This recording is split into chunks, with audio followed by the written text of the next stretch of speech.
Kerala state service pensioners union Kaduthuruthy block കമ്മിറ്റിയുടെ നേതൃത്വത്തിൽ സംസ്ഥാന കമ്മിറ്റി ആഹ്വാനം ചെയ്ത കടുത്തുരുത്തി ട്രഷറിയുടെ മുമ്പിൽ നിന്നും ആരംഭിച്ച പ്രകടനം ടൗൺ ചുറ്റി മാർക്കറ്റ് ജംഗ്ഷനിലെത്തി.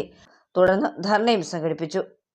കെ സച്ചിദാനന്ദൻ അധ്യക്ഷത വഹിച്ച യോഗത്തിൽ Kaduthuruthy block panchayat president P Sunil ഉദ്ഘാടനം ചെയ്തു. മെച്ചപ്പെട്ട സാഹചര്യങ്ങൾ ഒരുക്കാൻ, അതുപോലെ തന്നെ ഗ്രാമീണ മേഖലയിൽ 100 തൊഴിൽ ദിനങ്ങൾ ഉറപ്പാക്കാൻ കഴിയുന്ന അതുപോലുള്ള ഒട്ടേറെ പദ്ധതികൾ രാജ്യത്ത് നടപ്പാക്കി.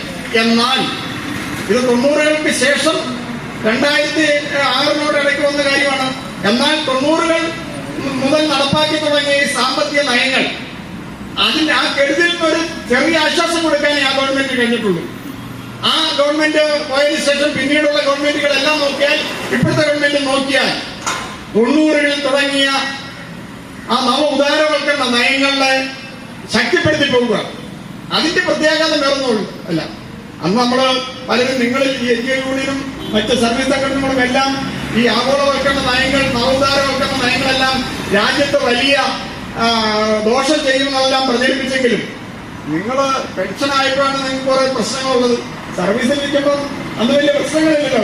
മാസം തോറും ശമ്പളം കിട്ടും. കൃഷിക്കാരന്റെ ഉൽപ്പന്നത്തിന് വിലയുണ്ടോന്ന് നിങ്ങൾക്ക് ബാധകമല്ലല്ലോ. എല്ലാവർക്കും എല്ലാം ഉണ്ടോ? ചിലർക്ക് ഈ സച്ചിദാനന്ദ സാറൊക്കെയാണ് കൈനടത്ത് കാശ് കഴിക്കേണ്ടത്. കാരണം രജിസ്ട്രാർ ഓഫീസും കൂടെ ഉണ്ട്.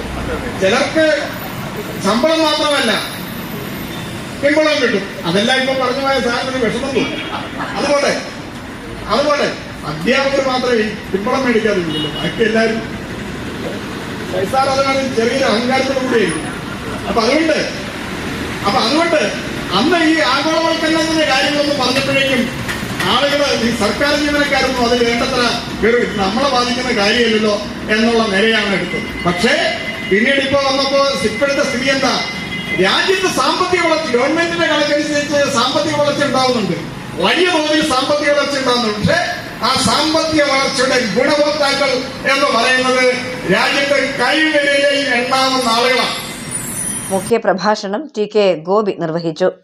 Secretary A. Pathrose, treasurer K T. Pavithran, P M. Sasi, V P. Gopalakrishnan Nair, K C. Alexander, P. Vasappan, E K. Sreekumar, R. Prasannan, P. Muraleedharan, C K. Annamma എന്നിവർ സംസാരിച്ചു. 9 മലയാളം ന്യൂസ്, കടുത്തുരുത്തി.